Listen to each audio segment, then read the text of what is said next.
We're going to get the Kaiser Quartett involved again here. And writing for a quartet, for me, was a learning experience. Luckily, I had these guys here as my kind of laboratory. And it started to click when I started to write for them in particular. And I realized it's the same if I'm writing a song with a singer. I don't sit there and think, what's a cool song for a female voice? I'm sitting there maybe with Leslie Feist going, what's cool for her to sing?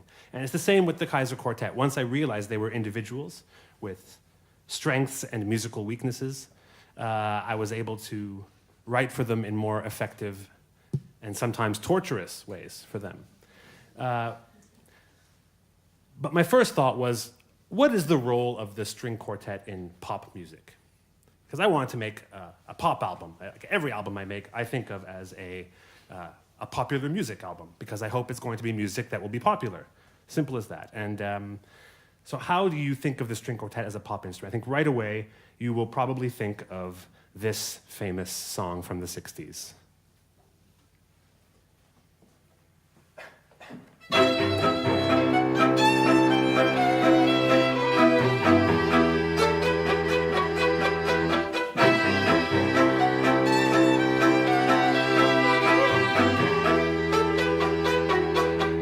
So this is treating the quartet a little bit like a band, kind of like their guitars and basses and even drums. It's very rhythmic, and it's what I would call chugging strings. That's the sort of Canadian word I would use. I don't know what that translates to for you guys here in French, so I'll just go with like un chugging, quoi. You know, un chugging. And so the strings chugging was definitely not invented by the Beatles. I'm guessing they were probably thinking of some older piece as well, something a few hundred years back.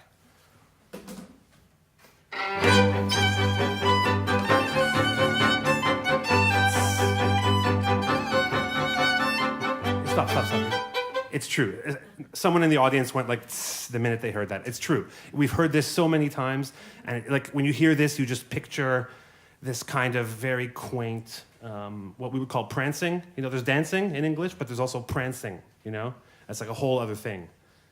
Shout out to all the prancers out there watching the live stream.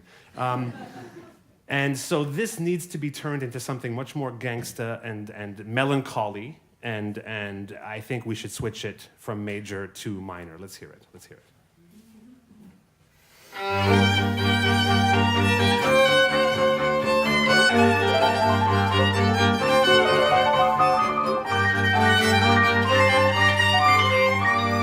Ça me convient. Okay, another moment of intense string chugging occurred around 100 years ago, and here in Paris as well. And this was music by Stravinsky that actually, believe it or not, it caused a riot back in 1913. It really made me think, what could happen musically at any concert that would cause you to riot? You know? It's very difficult to imagine, right? That everyone was sitting in a concert hall and they were moved so negatively by this music that they just had to tear shit up, you know? And I wonder, if I offended you tonight, it would just be, you would just tweet, you know? You wouldn't riot, right? Okay, let's hear what was so offensive back in 1913. This is an excerpt from Le Sacre du Printemps, The Rite of Spring by Stravinsky.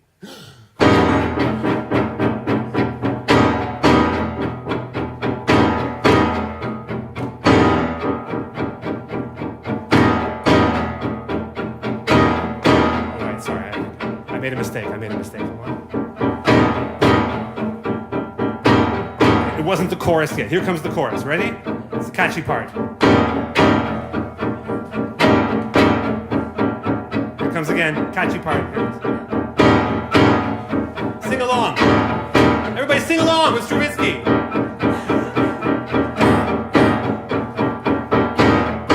Hashtag Team Stravinsky. So all of this I listened to with the kind of ear of a rap producer looking for the break on a piece of vinyl.